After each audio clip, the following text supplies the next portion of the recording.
Assalamualaikum warahmatullahi wabarakatuh. Innal hamdalillah nahmaduhu wa nasta'inuhu wa nastaghfiruh wa na'udzu billahi min syururi anfusina wa min sayyiati a'malina. May yahdihillahu fala mudhillalah wa may yudlil fala hadiyalah.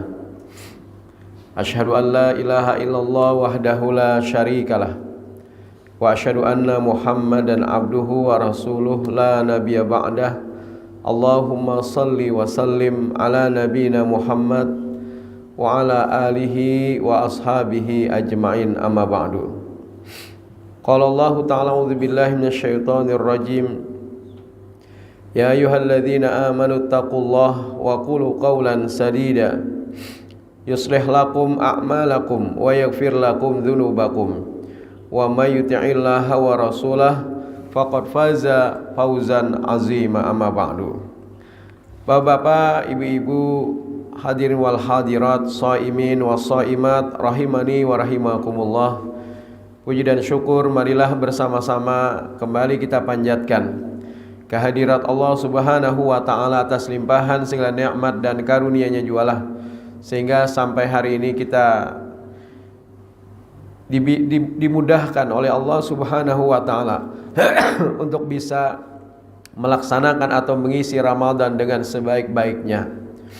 Mudah-mudahan kita manfaatkan waktu Ramadan ini tiada lain kecuali hanya dalam rangka melaksanakan ketaatan kepada Allah agar dapat menambah makna istimewanya atau makna berkahnya dari Ramadan. Sebab berkahnya Ramadan adalah tergantung kepada kita semua. Tinggal bagaimana kita mengisi Ramadan dengan berbagai macam amal. Itulah Ramadan yang berkah bagi seseorang. Tetapi jikalau dia melewatkan Ramadan seperti layaknya bulan-bulan lainnya, tidak ada peningkatan amal-amal, maka ini bukan menjadi Ramadan yang berkah baginya. Mudah-mudahan kita dapat melaksanakan qiyam di bulan Ramadan ini. Di siang hari kita melaksanakan ibadah puasa, sembari juga diselingi dengan tilawatil Quran. Di malam hari kita juga melaksanakan salat tarawih, sembari juga diisi dengan infak atau sedekah dan juga zikrullah serta tilawatil Quran. Mudah-mudahan ini adalah bagian daripada qiyam kita di bulan Ramadan. Man qama ramadana, barang siapa jar Nabi yang dia melaksanakan qiyam, mengisi Ramadan dengan berbagai macam amal, imanan wahtisaban, karena iman dan juga berharap pahala dari Allah, ghufira lahu ma taqaddama min dzambih, maka diampuni dosa-dosanya yang telah lalu. Salawat dan salam semoga senantiasa tercurah kepada Nabi kita Muhammad sallallahu alaihi wasallam beserta keluarga, para sahabat, tabi'in serta pengikut beliau yang senantiasa istiqamah menjalankan sunnah-sunnah makbulahnya hingga akhir zaman. Mohon maaf, awak kurang fit Pak. Karena pinjaman awak. Nggih. Bapak Ibu sekalian yang dirahmati Allah, esensi daripada ibadah puasa Ramadan tidak hanya menjaga diri kita daripada makan dan minum di siang hari, tetapi sebenarnya esensi daripada Ramadan lebih jauh daripada itu. Apakah kita juga mampu menjaga diri dari hal-hal yang bisa mengurangi pahala puasa kita? Sebab banyak di antara orang-orang yang mampu menjaga dirinya dari hal-hal yang bisa menjadi pembatal puasa. Tetapi terkadang banyak orang yang tidak sadar, tidak mampu menjaga dirinya dari hal-hal yang bisa menghabiskan, menguapkan pahala puasanya. Dalam hadis Nabi SAW disebutkan, laisa siyam minal akli wasyarab, tidaklah dikatakan yang namanya siam itu hanya sekedar menahan diri daripada makan dan minum saja. Wa innamas siyam minal lagwi warrafathi.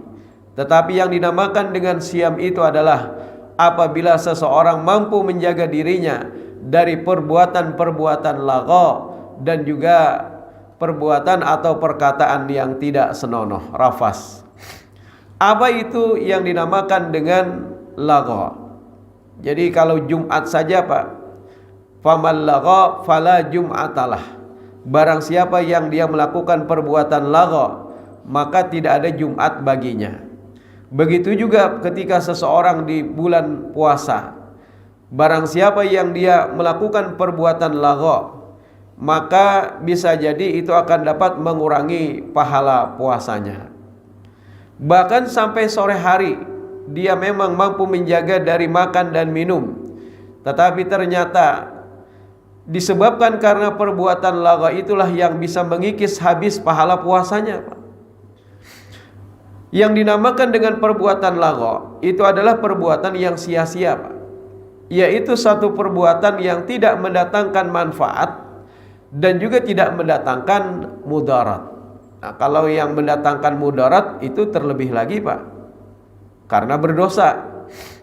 Ini lebih lagi bisa menghabiskan pahala puasa kita. Kalau lagha ini kan mungkin sedikit demi sedikit mengikis.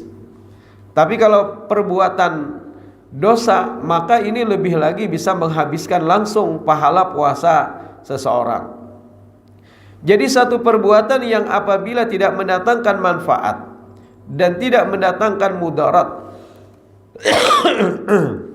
ini sudah dianggap sebagai perbuatan lagha.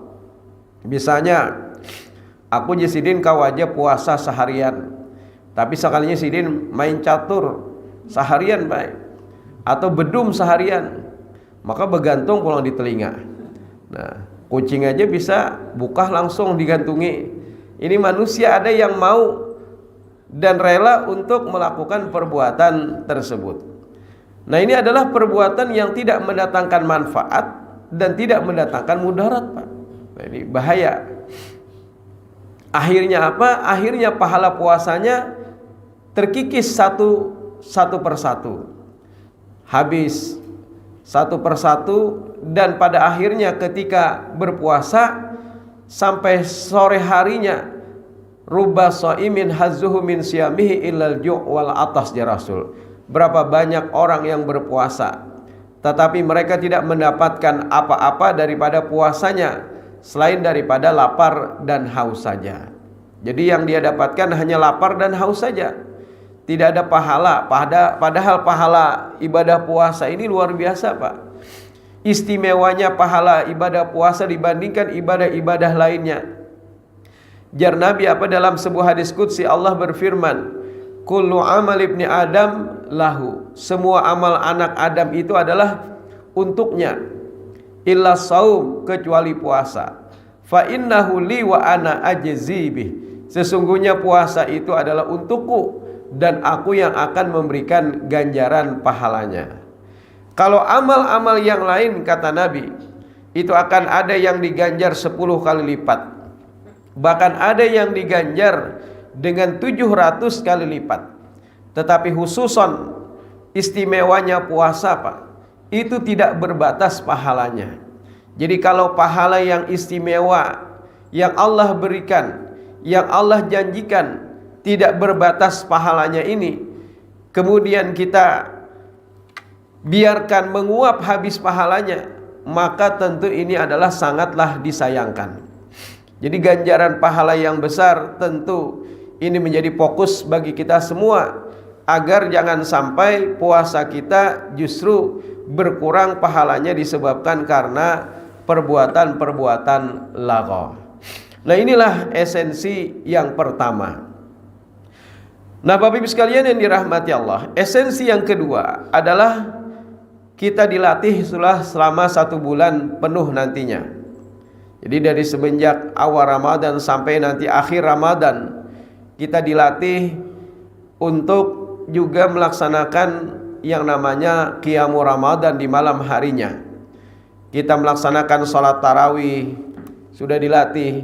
Kita juga dilatih selama 1 bulan penuh menghadiri sholat 5 waktu berjamaah. Nah ini tentunya keberhasilan itu akan dilihat setelah selesai daripada pelatihan ini. Jadi pelatihan yang ideal itu biasanya 1 bulan, Pak. Jadi kenapa Allah memberikan kepada kita satu pelatihan selama 1 bulan? Karena memang habit atau kebiasaan itu akan terbentuk setelah 1 bulan lamanya. Nah, keberhasilan yang didapatkan dari pelatihan itu akan terlihat apakah seseorang mampu menjaga kontinuitasnya, keberlangsungannya, keberlanjutannya setelah Ramadan. Apakah juga ramai masjid-masjid yang sebelumnya di bulan Ramadan begitu sesak, penuh, kemudian musola, langgar juga penuh di bulan Ramadan. Dengan antusiasnya para kaum muslimin melaksanakan sholat berjamaah sekeluar Ramadan, apakah mereka juga mampu untuk menjaga konsistensi tersebut? Jadi apakah nanti juga mereka hadir sholat 5 waktu berjamaah sekeluar daripada Ramadan? Dan ini nanti akan terlihat keberhasilan daripada pelatihan tersebut setelah Ramadan. Kenapa kita mesti sholat berjamaah di masjid, Pak? Pertama adalah dalam hadis Nabi SAW, man masya ila salatin maktubah, barang siapa yang dia berjalan, yang dimaksudkan berjalan di sini bisa dengan menggunakan kendaraan juga, Pak, atau mungkin transportasi lainnya. Jadi walaupun dalam hadis Nabi masya itu artinya berjalan kaki, tetapi hadis ini kan bersifat umum, tentu menyesuaikan dengan kondisi masing-masing. Barang siapa yang dia berjalan menuju salat wajib fil jamaah, berjamaah, fahiya kahajjatin, maka baginya pahala seperti haji, Pak. Jadi ada 7 amalan yang pahalanya itu semisal dengan haji. 7 amalan tersebut, pertama adalah salat, menjaga salat 5 waktu berjamaah. Ya, kalau kita ingin melaksanakan ibadah haji kan harus menunggu puluhan tahun. Yang kedua, mendaftar dulu dengan pembayaran 25 juta di awal dan tidak langsung berangkat. Yang plus pun mungkin menunggu juga beberapa tahun, Pak, apalagi yang reguler. Walaupun sekarang sudah ada kebijakan dari Kementerian Agama untuk menyamakan kota bagi seluruh provinsi. Kalau dulu kotanya berdasarkan jumlah penduduk, kalau sekarang sudah tidak lagi. Semua provinsi itu disamakan kotanya. Nah, berarti ada kemungkinan naik keberangkatan dari jamaah kita. Tetapi tetap saja harus menunggu beberapa tahun. Kemudian juga pelaksanaan ibadah haji ini tidak semudah yang kita bayangkan. Jadi kita harus melewati kesabaran yang ekstra pada saat apalagi berada di Arafah misalnya. Nah, ini tentu memerlukan perjuangan yang ekstra berat. Tetapi ternyata ada amalan yang pahalanya itu semisal dengan haji, dan ini bisa setiap hari kita dapatkan. Salah satunya adalah menjaga sholat 5 waktu berjamaah. Nah, jadi kalau orang itu 5 waktu berjamaah, maka setiap hari seolah-olah dia mendapatkan pahala yang semisal dengan ibadah haji. Ada 7 amalan. Yang kedua adalah melakukan sholat 2 rakaat setelah syuruk. Jadi kalau syuruk itu berbunyi misalnya hari ini jam 6:28, kalau bisa dilewatkan 15 sampai 20 menit, Pak, dari jam 6:28. Kalaupun misalnya pian hendak hauran, minimal 5 menit barang dilewatkan. Jangan pada saat berbunyi langsung, khawatirnya ini masih pada waktu yang dilarang. Nah, jadi minimal 5 menit dilewatkan. Jadi melaksanakan sholat 2 rakaat di awal waktu duha disebut. Maka ini juga adalah kahajjatin wa umratin ya Nabi, seperti haji dan umroh. Tamah, tamah, tamah, sempurna, sempurna, sempurna aja Nabi. Jadi sampai Nabi menyebutkan 3 kali. Kemudian yang ketiga adalah menghadiri majelis ilmu Pak, di masjid. Termasuk juga musola yang digunakan sholat 5 waktu. Itu juga disebut dengan masjid. Jadi masjid itu kan asal kata daripada sajada yasjudu. Sajada yasjudu itu artinya tempat untuk sujud. Walaupun bahasa kita di Indonesia ini kalau masjid itu digunakan untuk sholat Jumat, kalau musola tidak digunakan untuk sholat Jumat. Padahal sebenarnya ada juga sholat tahiyatul masjid sekalipun itu di musola. Asal musola itu tetap digunakan sholat 5 waktu berjamaah di dalamnya. Jadi kalau misalnya musola Miftahul Jannah ini digunakan sholat 5 waktu berjamaah di sini, berarti ketika kita masuk maka ada tahiyatul masjidnya, bukan tahiyatul musola malah. Tidak ada tahiyatul musola. Jadi tetap tahiyatul masjid. Artinya apa? Penghormatan terhadap tempat sujud. Nah, Bapak Ibu sekalian yang dirahmati Allah, kemudian membaca tasbih, tahmid dan juga takbir setelah sholat. Nah, ini juga adalah bagian daripada 7 amalan yang pahalanya semisal dengan haji. Jadi setelah kita sholat, kita mengucapkan tasbih, tahmid dan takbir masing-masing sebanyak 33 kali. Kemudian kita genapkan menjadi 100, la ilaha illallah wahdahu la syarikalah, lahul mulku wa lahul hamdu wa huwa ala kulli syai'in qadir. Nah, orang-orang miskin ketika itu mengadu kepada Rasul, wahai Rasul, kami ini tersaingi ibadah kami oleh orang-orang kaya. Orang kaya mereka mampu beribadah, melaksanakan ibadah haji, mereka mampu untuk bersedekah, berzakat. Sementara kami orang-orang miskin tidak mampu untuk melakukan perbuatan itu. Maka Nabi pun berkata, maukah kalian aku ajarkan satu amalan yang apabila kalian melakukan ini maka kalian akan dapat melampaui mereka. Maka jar Nabi, ucapkanlah oleh kalian setelah salat tasbih, tahmid dan juga takbir sebanyak 33 kali masing-masing. Akhirnya mereka pun orang-orang miskin mengamalkan apa yang diajarkan oleh Rasul. Rupanya orang-orang kaya ini tidak mau kalah Pak. Mereka mendengar juga dari apa yang dipercakapkan oleh Rasul kepada mereka. Jadi orang-orang kaya ini pun juga mengikuti. Lalu orang-orang miskin ini kembali mengadu kepada Rasul, wahai Rasul, ternyata orang-orang kaya pun mengikuti apa yang kami lakukan. Maka jar Nabi apa? Ya sudah, itulah karunia Allah yang telah Allah berikan kepada mereka. Jadi kata kawai sudah bahasa kitanya. Memang mereka ingin melakukan itu, ya kita tidak bisa melarang.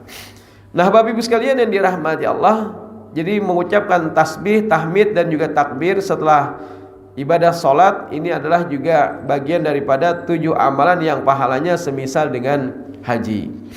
Kemudian umroh di bulan Ramadan. Ini kan walaupun mungkin kondisinya terjadi peperangan, tapi ada beberapa jamaah juga yang tetap diberangkatkan untuk melaksanakan ibadah umroh ke tanah suci. Kemudian birrul walidain, bakti kepada kedua orang tua. Kemudian bertekad untuk melaksanakan ibadah haji. Jadi kalau kita berniat, sekalipun cuma niat dan itu dibarengi dengan ikhtiar kita, misalnya menabung walaupun hanya 100.000 misalnya per hari, 100.000 per hari kita tabung. Nah ini niat Pak. Maka jikalau ternyata Allah berangkatkan, alhamdulillah. Jikalau ternyata sampai umur kita belum juga bisa berangkat, tetapi tekad kita untuk bisa melaksanakan ibadah haji itu insya Allah dicatat oleh Allah sebagai bagian daripada pahalanya semisal dengan ibadah haji. Nah inilah mungkin yang bisa kita berlanjutkan ibadah-ibadah yang sudah kita ukir pada bulan Ramadan. Selama 1 bulan ini kita dilatih sholat 5 waktu berjamaah. Mudah-mudahan sekeluar Ramadan pun kita tetap menjaga konsistensinya. Kemudian yang kedua adalah bagaimana keberlanjutan daripada ibadah sholat tarawih yang sudah kita ukir selama 1 bulan. Mudah-mudahan sekeluar Ramadan kita pun juga tetap bisa menjaganya. Jangan sampai sekeluar Ramadan sholat malam kita akhirnya hilang juga. Jangan sampai. Jadi sekeluar Ramadan konsistensinya tetap kita jaga. Walaupun hanya dengan misalnya mengerjakan witir. Bahkan saking mudahnya sholat malam, maka Nabi membolehkan agar kita berwitir itu sebelum tidur, Pak. Jadi nasihat Nabi kepada Abu Hurairah, "Ausani Khalili sallallahu alaihi wasallam," telah mewasiatkan kepadaku kekasihku Nabi sallallahu alaihi wasallam bisalasin, tentang 3 perkara. Pertama adalah an utira qabla an arkuda, agar aku berwitir sebelum aku tidur. Yang kedua adalah warak atid duha, dan agar aku mengerjakan sekurang-kurangnya setiap hari sholat duha 2 rakaat sekurang-kurangnya. Yang ketiga adalah agar aku berpuasa setiap bulan sekurang-kurangnya 3 hari, yang disebut dengan ayyamul bid, 13, 14, 15, atau boleh juga Senin, Kemis, Senin, Pak, atau Kemis, Senin, Kemis. Apalagi kalau orang itu mampu Senin Kemis, Pak, tiap minggu, ini lebih lagi. Kita mampu Senin Kemis Senin aja, ini sudah luar biasa. Jadi nasihat Nabi kepada Abu Hurairah agar aku berwitir sebelum aku tidur. Nah, jadi witir itu atau salat malam itu boleh dikerjakan, Pak, sebelum tidur. Jadi nanti kalau misalnya ternyata Allah bangunkan kita jam 3, jam 4, maka tinggal kita mengerjakan sholat yang genapnya aja lagi, Pak. Karena witirnya tadi sudah kita kerjakan di awal. Jadi tidak perlu kita 2 kali witir. Jar Nabi apa? La witroni fil lailah. Tidak ada 2 witir dalam 1 malam. Jadi tidak perlu kita menggawi 2 kali witir, Pak. Cukup sekali witir yang sudah kita kerjakan sebelum tidur.